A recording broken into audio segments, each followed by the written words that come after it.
अब हम बात करेंगे सियासी गहमा गहमी पर। मुल्क में सियासी हालात जो है वो मौसम की तरह तब्दील होते रहते हैं और सियासी गर्मी जो है और हलचल जो है वो हमेशा मंजर-ए-आम पर रहती है। इस बारे में हम बात करेंगे। हमारे साथ मौजूद हैं राजा खुर्रम शहजाद साहब, मरकजी सेक्रेटरी इत्तलात, डेप्यूटी अटॉर्नी जनरल पाकिस्तान। अस्सलाम वालेकुम सर। सर कैसे हैं आप? दुआएं बिल्कुल ठीक-ठाक। सर मुझे बताएं, अभी जो हालात चल रहे हैं, एहतजाज के कॉल आ रही है, कह रहे हैं जो नशिस्तों का मामला अगर ना तय किया गया तो हम एहतजाज करेंगे। तो मुझे बताएं किस करवट सारी चीज़ें जाकर बैठेंगी और क्या सीन होगा? देखिए जी, एहतजाज के हवाले से हर पाकिस्तानी शहरी को पुरअमन एहतजाज में शामिल होने की मैं समझता हूँ इजाज़त भी है, ज़रूरत भी होती है, वो कर सकते हैं। लेकिन जिस तरह का इन्होंने एहतजाज का दामन पकड़ा हुआ है वो तो मुल्क की तबाही और बर्बादी के अलावा और उसकी जो है ना लोगों के सामने या जिस तरह बाहर के ममालिक में उसका जो चेहरा ये पेश करते हैं वो बिल्कुल गैर मुनासिब और मैं नहीं समझता कि वो सही है। और एहतजाज जो है ना वो इस तरह नहीं होता कि आप उन्हें कहें कि आप कोर कमांडर की तरफ मूव करें, को कि आप GHQ की तरफ चले जाए, PTV पे हमला कर दें, आप फलां को पकड़ लें। इमरान खान साहब का तो कहना है कि मैं तो हमेशा पूरा अमन एहतजाज का कहता हूँ अपनी पार्टी को। लेकिन वो तसव्वुर और ख्याल में कहते हैं, जब वो सामने आते हैं तो फिर वो बात करते हैं जो वो बात करते हैं जो मुल्क के ख़िलाफ़ है। जैसे देखिए, उनके अगर चाहने वाले अमेरिका में बैठ के कांग्रेस में वहाँ पे जाके कोई रेजोल्यूशन पास करवाते हैं तो उनकी मोटिवेशन जो पीछे उनकी बैक है वो इमरान खान है। तो क्या उनको इस पाकिस्तान से इतनी भी मोहब्बत नहीं कि वो अपने उन चाहने वालों को बाहर आके एक बार ये कह दें कि जो भी आप ये इस तरह की बातें करते हैं उस पर प्लीज़ पाकिस्तान के तहफ़्फ़ुज़ को, पाकिस्तान के इस नज़रिए को, उन चीज़ों को आप पामाल ना होने दें। तो मैं समझता हूँ कि लीडर का नज़रिया जो होता है ना उसके कारकुन में बोलता है, उसके जो चाहने वाले उनकी आंखों, उनके स्टाइल, उनकी लाइफ बॉडी में बोलता है। लीडर की बात अपने तक ही रहती है और ये आगे यहाँ पे नारे मारना शुरू कर देते हैं। और एक चीज़ आप इनकी देखें, अगर इन्होंने शहादा के हवाले से ये स्टेप लिया है तो मैं समझता हूँ कि खान साहब को आके ये कह देना चाहिए था कि जो इस चीज़ में इन्वॉल्व हैं वो मेरे साथ मुखलस नहीं है। ये थोड़ी सी बातें छोटी। लेकिन उनका तो कहना है कि 9 मई के बाद ना हमारी पार्टी पे क्रैकडाउन किया गया है, 9 मई को वजह बनाकर, उसको रीज़न बनाकर। देखिए 9 मई के वाक़यात में जो FIR 1 थी ना उसी में आके किसी में बयान अपना दे देते, किसी दूसरी में आ जाते इन्होंने। मुझे लगता है कि जैसे इनका जो है ना मेडिकल चेकअप के साथ माइंड चेकअप भी को साइकाट्रिस्ट वहाँ पे जाना चाहिए कि इन्हीं के माँ पे तो राशिदा जो हैं, डॉक्टर जो यास्मीन राशिदा है वो वहाँ पे अभी तक भुगत रही हैं। इन्हीं के कहने पे तो ये बाकी 3-4 लड़कियाँ जिनको कभी वो अंदर कोर्ट में उनके साथ जाके बात करें तो वो अभी भी नारे लगा रही हैं। तो एक मैसेज उन्हें भेजते कि जनाब आप तहरीक चलाएं, आप किसी भी पार्टी के हवाले से अपना नज़रिया पेश करें, लेकिन हम मेरे मामले में और पाकिस्तान के मामले में आप अपने एक नज़रिए पे रहें, वो रहे कि पाकिस्तान जिंदाबाद, पाकिस्तान की फ़ौज जिंदाबाद और पाकिस्तान के चाहने वाले ये यूथ जिसको उन्होंने 2-3 साल के लिए उन्होंने लिटिगेशन में भेज के और अब देखे बदनसीबी कि उनके बारे में कहा गया कि आप इनको पहचानें और इनको अंदर कर दें, मेरा तो इनसे तल्लक ही नहीं। तो क्या ये उस नज़रिए का जो मियाँ शहबाज शरीफ साहब, नवाज शरीफ साहब का नज़रिया यूथ के हवाले से है कि उनको वो जिसमें से अरशद नदीम उन्होंने पैदा किए, जिसमें से उन लोगों को पैदा किया जो दानिश स्कूल से टॉप पे जाके आज गोल्ड मेडल्स ले रहे हैं, ये उनका मुकाबला उन बंदों के साथ करवा रहे हैं जो सीधा बॉर्डर पे लड़ने वालों के साथ गुत्थम गुत्था करवा रहे हैं और उन लोगों के साथ ये मसाइल पैदा कर रहे हैं जो पाकिस्तान में यूथ को आगे लेके आए हैं। आज अरशद नदीम ने अगर सर बुलंद किया तो उसमें शहबाज शरीफ साहब की सारी जो है ना मेहनत है और उनका नज़रिया, उनका विजन है। थोड़ी सी मेहनत बताएंगे आप किस तरह से शहबाज शरीफ साहब ने अरशद नदीम को सपोर्ट किया? देखिए वो इस तरह के उनके अपनी जो मैं स्टेटमेंट मैंने पढ़ी सुनी कि 2012 में जो यूथ प्रोग्राम हुआ उसमें उन्होंने अरशद नदीम को मौका दिलवाया और कई अरशद नदीम को मौके दिलवाए। हाँ, अब जब वो आते हैं और अपने महदूद वसाइल और उनके जो भी मामला था उनको मुकाबला करके वो आगे बढ़ते हैं तो उनकी अपनी देखो जनरल जो उसने जो बैंक है वहाँ पे उसका तो आम पाकिस्तानी को भी शायद इतना पता नहीं। अरशद नदीम को कहाँ से पता लगा? शहबाज शरीफ साहब से पता लगा। उन्होंने जो यूथ में वहाँ पे उसको जिस तरह अभी राना मशहूद साहब जो यूथ प्रोग्राम के जो चेयरमैन है वो जो अब लोगों को एक विजन दे रहे हैं, उनको ले के आ रहे हैं, तो अरशद नदीम एक पाकिस्तानी नहीं, हर पाकिस्तानी अरशद नदीम है। जब आप उन्हें मौका दें, तो बानी PTI ने भी इस तरह से फंड रेजिंग उन्होंने फंड रेज करवाए और उसके बाद उन्होंने 25-25 हज़ार रुपये मुलाजम जो बच्चों को रखवा के KPK में उन्हें एक माज, उन्हें एक फोब, उन्हें एक माफिया बना के और इन सारे लोगों के पीछे लगा के उनका बेड़ा गर्क कर दिया। ज़मान पार्क में उन्हें सेकंड जो अपनी वो जो एक उन्हें रिहाइश दी और उसके बाद उनका बेड़ा गर्क किया। देखें मैं एक आपको बात बताऊं, काश वो समझ सकते कि उन्हें अल्लाह ने जो इज़्ज़त दी है वो पाकिस्तान की नस्ल यूथ में उसमें उसकी वो ब्लेसिंग्स को आगे ट्रांसफ़र कर दे by way of giving opportunities events to the concern youth के भाई आप ये लैपटॉप लें, आप जाके ये गेम में हिस्सा लें। देखिए पाकिस्तान में किसी चीज़ की कमी नहीं है, टैलेंट की। सर माजरत के साथ मैं आपकी बात को काट कर रही हूँ, मुझे ये बताएं कि बाकी सारी बातें तो ठीक हैं, सियासी अगर आप देखें लैपटॉप देते हैं हमें, मुझे भी लैपटॉप मिला था उनकी तरफ से, बाकी सब चीज़ें जो हैं शहबाज शरीफ साहब जो है सपोर्ट करते हैं, मरियम नवाज साहिबा तो करती हैं, लेकिन अगर अरशद नदीम की बात की जाए तो उसके पास तो जेवलिन खरीदने के भी पैसे नहीं थे। लेकिन उसे इंट्रोडक्शन, देखिए मेरी एक बात सली से आपसे सुनिएगा, मैं किसी को हराने या किसी को ये नहीं बताने आया। अरशद नदीम ने 2012 के अगर उस यूथ जो उसका फेस्टिवल जिसमें उन्होंने उनको एक मौका मिला, उन्हें पता लगा बाबरकत फेस्टिवल था उसके लिए, वो बाबरकत भी था और एक फ्रूटफुल था जिसमें शहबाज शरीफ साहब ने मौका दिया। अगर वहाँ पे इमरान खान साहब ने मौका देते तो आज मैं खुलेआम उन्हें कहता कि जनाब उन्होंने एक नेकी तो की कि किसी पाकिस्तानी कोई नस्ल को उन्होंने आगे बढ़ाने का मौका दिया। ये शहबाज शरीफ साहब की देखिए आज भी वही विजन है, नवाज शरीफ साहब का आज भी वो विजन है। और बीबी मरियम का देखें, ख़वातीन को जो एम्पावर करने के हवाले से उनके जितने प्रोजेक्ट हैं उसमें आप देखिए आपको भी तकवीयत मिली है, आम जिंदगी में एक पावर मिली है, वो मुकाबला कर ही नहीं सकता पाकिस्तान मुस्लिम लीग नून का। करेंगे, हमारे साथ अवैस भट्टी साहब मौजूद हैं, उनके साथ मिलकर हम बात करते हैं। अस्सलाम वालेकुम। जी वालेकुम सलाम। जी सर, कैसे हैं आप? जी बेहतरीन, अल्लाह का शुक्र है। जी सर, आप हमारे साथ राजा खुर्रमशह साहब मौजूद हैं जिनसे हम बात कर रहे थे अभी, और इनका कहना था कि 2012 का जो फेस्टिवल हुआ है उसमें अरशद नदीम जो है जब उनकी एंट्री हुई है तो ये शहबाज शरीफ साहब ने उनको इंट्रोड्यूस करवाया था, और हमने उनको बताया भी कि फंड रेजिंग के इवेंट में बानी पीटीआई ने भी अपना हिस्सा जो है वो डाला था। तो सब कह रहे हैं कि अरशद नदीम जो है हमारी वजह से आगे आया, आपका क्या कहना है? जी जी बिस्मिल्लाहिर्रहमानिर्रहीम। आपने पिछले दिनों एक हमारा वर्ल्ड कप हुआ है जिसके अंदर हमारी बहुत बुरी परफॉर्मेंस थी। आपने देखा T20 वर्ल्ड कप की परफॉर्मेंस, और ये भी राजा खुर्रम साहब की जो पार्टी है ना, इनकी प्रोडक्ट है जिसके ऊपर हम अरबों खरबों रुपए लगाते हैं, PSL पे लगाते हैं, क्रिकेट के ऊपर निछावर कर रहे हैं। अब हम अपने इतने बड़े स्टेडियम्स बना रहे हैं जिनके ऊपर पैसा ये मोहसिन नकवी साहब ने जिस तरह इन्होंने पंजाब के साथ पहले किया अभी कर रहे हैं। राजा खुर्रम साहब इसको भी माने कि ये भी प्रोडक्ट इनकी है।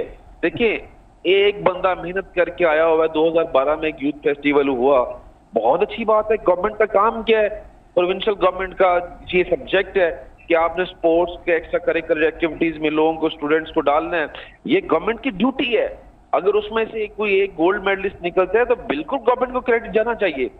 मैं खुद इस चीज का क्रेडिट दूंगा, जो भी गवर्नमेंट हो, किसी भी पार्टी की गवर्नमेंट हो, वो स्टेट ऑफ पाकिस्तान का प्लेयर है। आप बिल्कुल ठीक कह रहे हैं, लेकिन साथ साथ इनका यह भी कहना था कि हम 9 मई के वाकयात में आप यूथ को अंदर कर रहे हैं, उनके इन कामों पे लगा रहे हैं, पूरअमन एहतजाज की कॉल होती है पर ऐसा होता नहीं है, कोर कमांडर की तरफ चले जाते हैं, हम यूथ को लैपटॉप डिवाइड करते हैं, हम अरशद नदीम जैसे जो है वो देते हैं, बाइक्स देते हैं, हम शुरू करते हैं, पिंक बटन देते हैं, पिंक बटन देते हैं, लेकिन हम इस तरह से नहीं, अब हम इस तरह से नहीं करते हैं, हम यूथ को बिगाड़ नहीं रहे हैं। तो इस बारे में क्या ख्याल है? खुदा के लिए जो ख्याली पुलाव मेरे भाई बना रहे हैं ना, लोगों को दे रहे हैं, इनसे बाहर निकलें।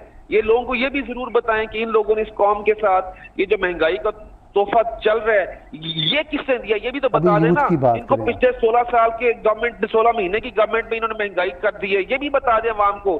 6-7 माह अभी हो गए और आइन के साथ जो खिलवाड़ कर दें ये भी बता दें कि ये लोग दे रहे हैं। ये मेरे भाई राजा खुर्रम साहब जरूर बताएं इस यूथ को कि इन्होंने सुप्रीम कोर्ट ऑफ पाकिस्तान के ऊपर हमले से क्या स्टार्ट किया। इन्होंने लाहौर के जो रिकॉर्ड था, रेवेन्यू रिकॉर्ड, उसको आग लगा के किसके घर को फायदा दिया था, ये जरूर मेरे भाई बताइए। करोड़ों रुपए का नुकसान, अरबों रुपए, करोड़, एक एक बंदे को नुकसान जब रेवेन्यू रिकॉर्ड को जलाया गया 98 के अंदर लाहौर के अंदर, वो भी ये जरूर बताएं कि PML की गवर्नमेंट ने क्या किया था।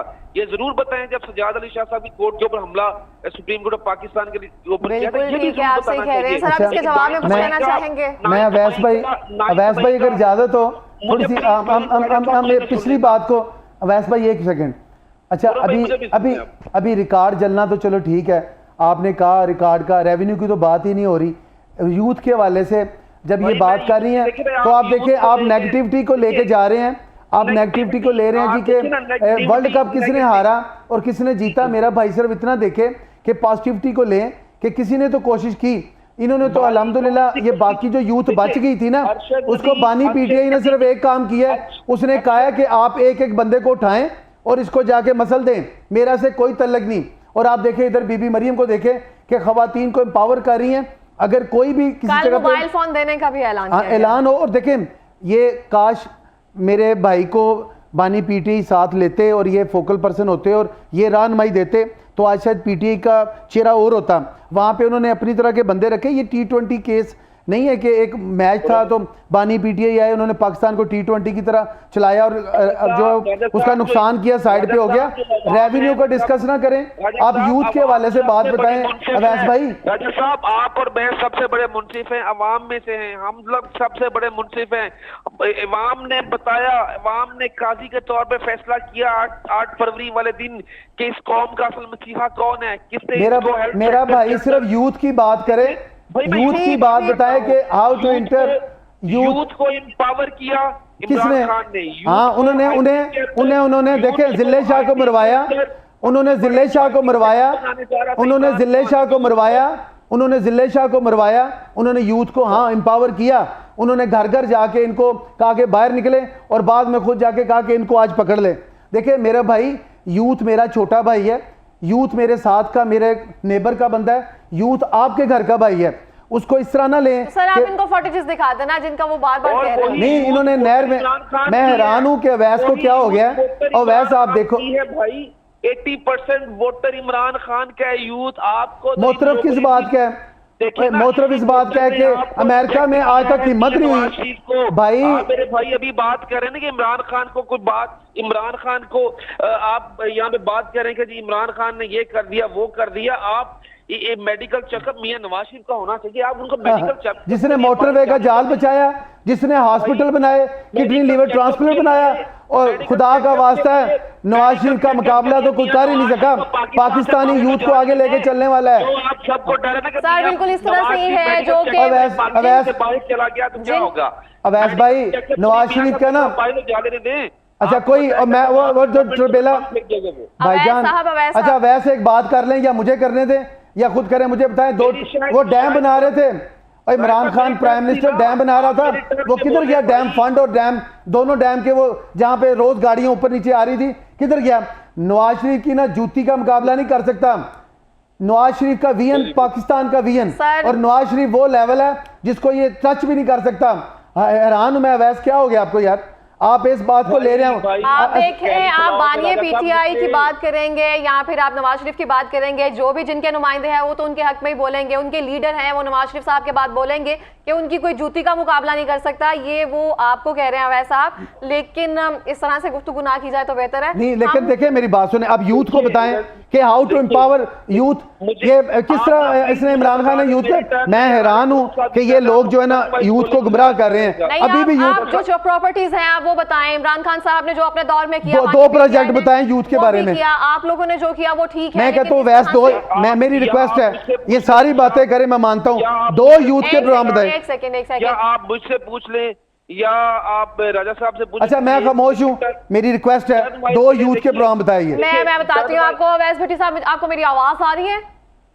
सॉरी, आपको मेरी आवाज आ रही है सर? आप सुन रहे हैं मुझे आवाज आ रही है। जी सर, ये कहा जाता है कि हमेशा जो बानिए पीटीआई है वो इस तरह से फाउल लैंग्वेज है वो यूज करते हैं, वो इस तरह से जवाब देते हैं तलख कलामी के साथ, लेकिन राजा साहब ने भी सेम ही किया है। अभी कहा है कि वो मेरी जूती के बराबर नहीं मेरे है। नहीं, मेरे कायद की जूती के बराबर नहीं है। नहीं, उसके अमल देखिए, इस बात को आप ऐसे ना लें, वो एक मोतबर बंदा है, लेकिन उसके अमल जो है, देखिए आप इस बात को देखें, ये जो कह रहे हैं इमरान खान का यूथ के बारे में क्या है। देखिए आज ये वही प्राइम मिनिस्टर शहबाज शरीफ इमरान खान की उसी यूथ स्कीम को आगे लेकर, यूथ बिजनेस प्रोजेक्ट को, यूथ लोन स्कीम को आगे बढ़ा रहे हैं। देखिए तो उसने कितना यूथ लॉस दिया? रोजगार स्कीम थी, नौजवान दो प्रोग्राम पूछने से बस। आप इनके सवाल का जवाब दे दें अवैस भट्टी साहब, कोई दो ऐसे प्रोग्राम्स बता दें आप अवैस के बारे में। देखें हम सारे गलत, मेरा भाई अवैस भट्टी, मेरे भाई आप भूल गए कि जिसको आप ऑप्ट कर रहे हैं नौजवान रोजगार स्कीम किसकी है?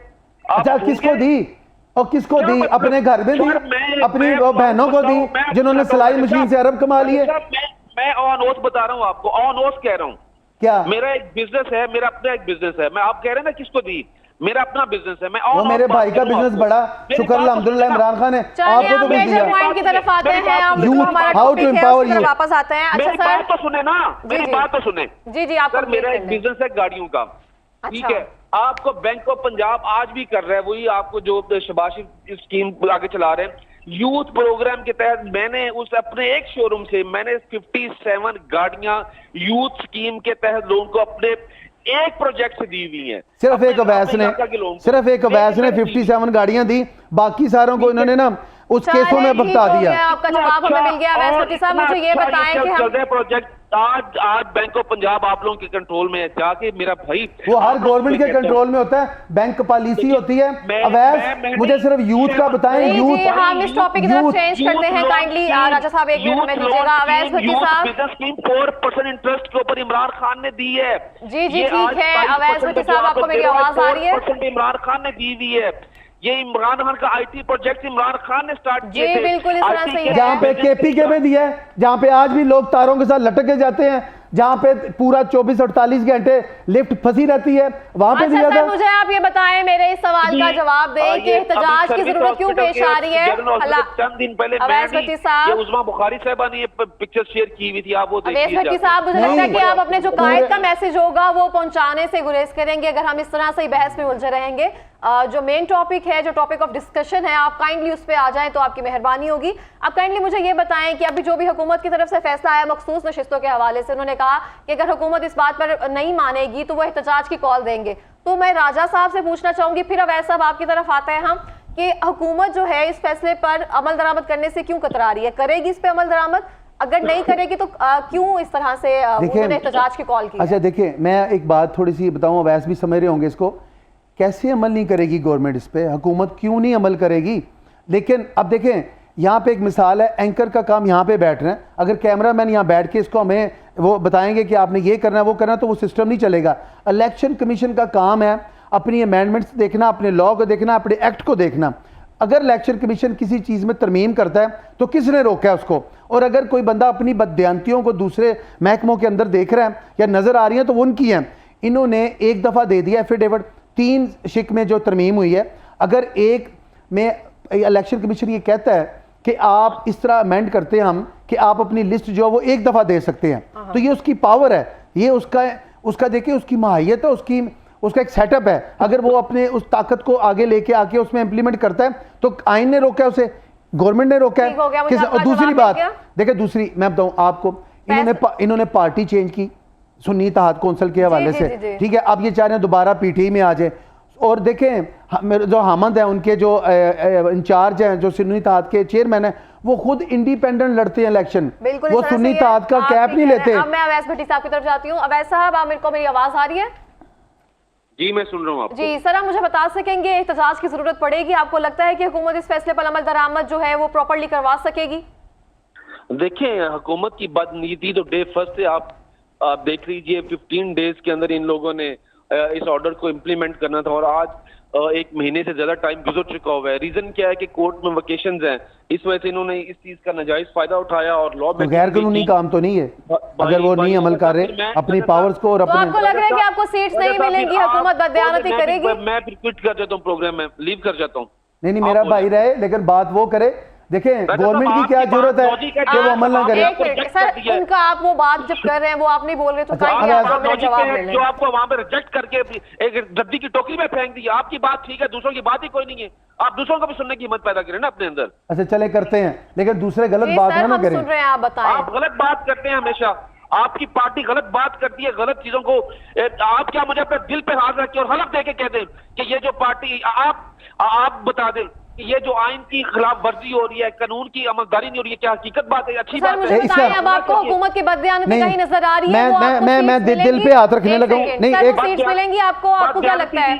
बददियानती ये है, एक ऑर्डर ने apex court of the Pakistan ने इसके ऊपर ऑर्डर फरमाया और एक मेजॉरिटी के साथ फरमाया, और उस ऑर्डर की इम्प्लीमेंटेशन आपने या मैंने नहीं करनी, इसी इलेक्शन कमीशन जो इस गवर्नमेंट ऑफ पाकिस्तान के अंडर है, एक उसी ने करनी है। कोई एक बंदा नहीं कर सकता किसी की। ये देखें, मंसूर अली शाह या जो भी बाकी बेंच है, जिस दिन पूरा बेंच मौजूद होगा छुट्टियों के बाद, आप देखें कॉन्टेम्प्ट ऑफ कोर्ट की प्रोसीडिंग स्टार्ट होंगी। देखें, अब मेरी एक बात उसको सुनने दे, मुझे बात कंप्लीट कर नहीं अवैस भाई, अब कंटेम्प्ट की बात आपने की है तो मेरा भाई, अगर कोई कोर्ट में केस का कोई ऑर्डर नहीं माना जाता, मैं और मेरे एंकर जो हैं इन्होंने एहतजाज नहीं करना, कोर्ट ने नोटिस भेजना है और कंटेम्प्ट का उसको जवाब देना जिसने कंटेम्प्ट की है।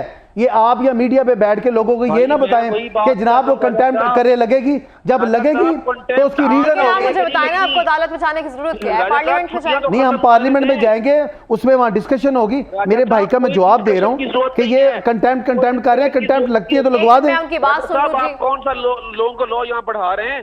एग्जीक्यूशन ऑफ द जो ऑर्डर ऑफ द कोर्ट होता है ना, उस एग्जीक्यूट जो लॉ इन्फोर्सिंग एजेंसी जैसे हम लोग नीचे करवाते हैं ऑर्डर्स कोर्ट्स में, उन्होंने करना होता है। आपने ये मैंने नहीं करना होता। देखिए सो मोटो नहीं हुआ इस पे, मेरा भाई 184(3) को छेड़ा नहीं किया आर्टिकल को। यहाँ पे अगर सो मोटो होता तो मैं कहता हाँ जी करें, उसकी इंप्लीमेंटेशन का जवाब देना इलेक्शन कमीशन ने। जब इलेक्शन कमीशन नाकाम होगा तो तब कंटेम्प्ट लगेगी, उसकी इंप्लीमेंटेशन होगी। जो एक अपील होगी, अपील का कोई ऑर्डर नहीं होता।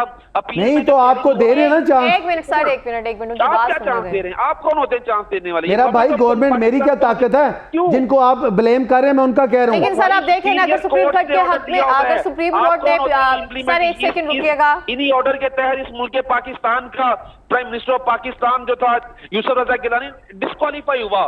ठीक है, आपको कल के अभी माजी करीब की बात है, माजी करीब में जब उन्होंने इंप्लीमेंट नहीं था किया, जो कोर्ट ने वर्डिक्ट दी, तो आपको फिक्र किस बात की है?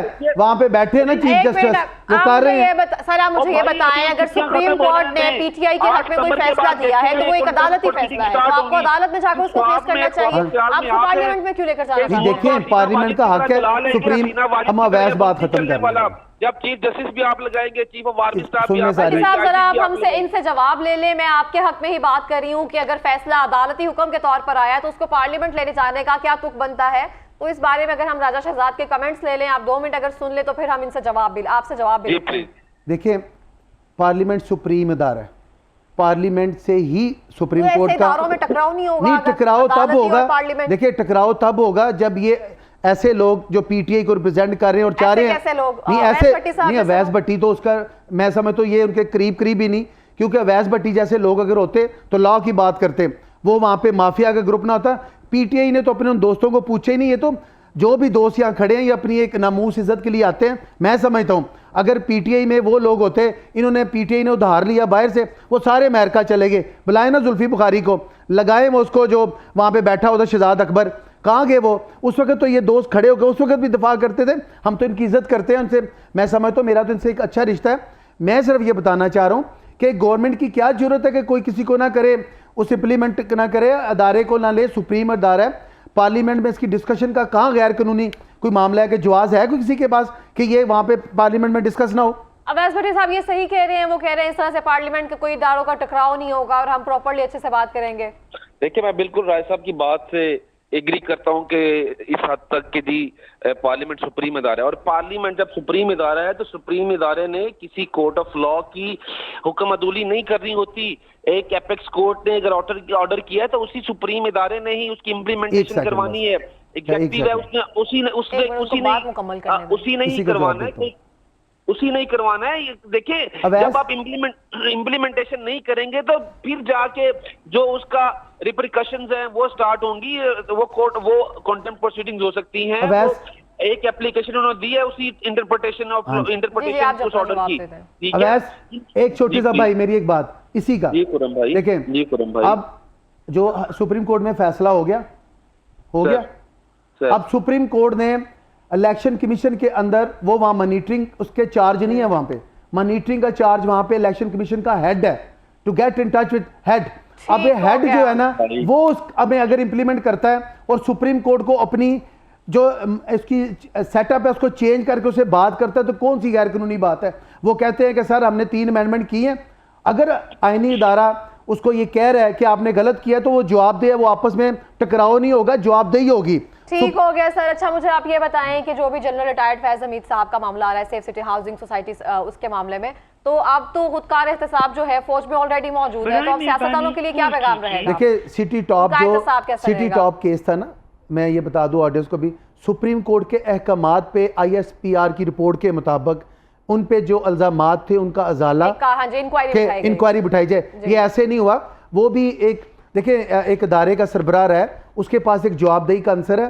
सिटी टॉप केस में सुप्रीम कोर्ट के अहकामात पर ये उन्होंने कहा जी कि आप इनसे कंप्लेन जो है वो करें, और उनको उन्होंने उससे पूछताछ के लिए उन्होंने रखा है। इस पे ये नाम मैं समझता हूँ कि जो भी एक सरबराह जब किसी इदारे में आता है वो जवाबदेही कैंसर से वो माइनस नहीं होता।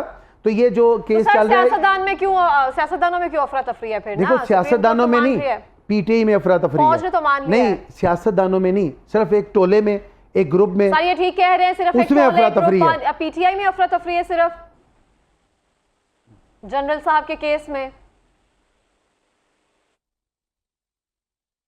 जी वैसे साहब, क्या राजा साहब सही कह रहे हैं कि सिर्फ आपकी पार्टी में अफरा तफरी है? इस टोले में पार्टी इस टोले में अफरा तफरी है जनरल रिटायर्ड हमीद फैज साहब के केस में? ये करप्ट टोला, ये चोरों का जो टोला है ना, इसके अंदर अफरा तफरी होगी। दोनों में है मेरा ख्याल है, सब पार्टी में होते हैं।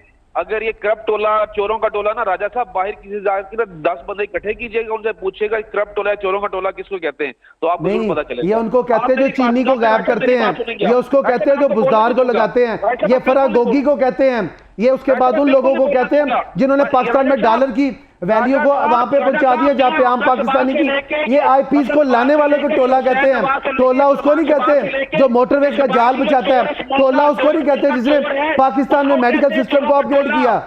टोला चोरों का टोला, या टोला उसको कहते हैं जो इद्दत में शादी कर लेते हैं, टोला उसको कहते हैं जो 2-2 दफा निकाह पढ़वाते हैं, टोला उसको कहते हैं जो गिफ्ट वहां मार लेते हैं, टोला। अच्छा सर अवैस भट्टी साहब, आप जनरल रिटायर्ड फैज हमीद साहब के केस में अपने कोई कमेंट्स देना चाहेंगे? देखिए जब एक प्री रिटायरमेंट कुछ आपके लॉज कुछ कहते हैं, post retirement code of conduct की बात है। अगर post retirement code of conduct को अगर लगता है कि उन्होंने कुछ किया है तो उन्होंने इंक्वायरी में बुलाया, वो जरूर गए हैं, उसमें अरेस्ट वाली कौन सी बात है? देखिए वो एक बहादुर आदमी है, एक हमारी बहादुर फोर्स के आदमी है। सियासतदानों के लिए आपको लगता है कोई मैसेज छुपा हुआ है?